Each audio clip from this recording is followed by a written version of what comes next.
এটা কে বল, এটা কি? এটা তোর ওয়াশরুম থেকে পেয়েছি। আমার যদি ভুল না হয় এটা তো তোরই। কথা বলিস না কেন?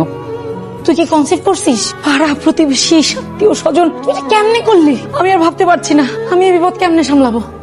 দোস্ত আমি না তোকে একটা রিকোয়েস্ট করতে চাই। আমার মধ্যে যে বেবিটা আছে না, আমি ওকে হার্ট করতে চাই না, আমি ওকে ফিল করতে পারি। ও আমাকে মা বলে ডাকে। তুই আমাকে একটু সাপোর্ট কর না দোস্ত। তোর কি সাপোর্ট দিব? তুই কি চাস আমি তোর বিয়ে করি? তোর আমার কোনো ফিল আছে? তুই আমার ভাই বন্ধু মানুষ, কোনোদিন কোনো প্রেম আসছিল, কোনো কিছু আসছিল?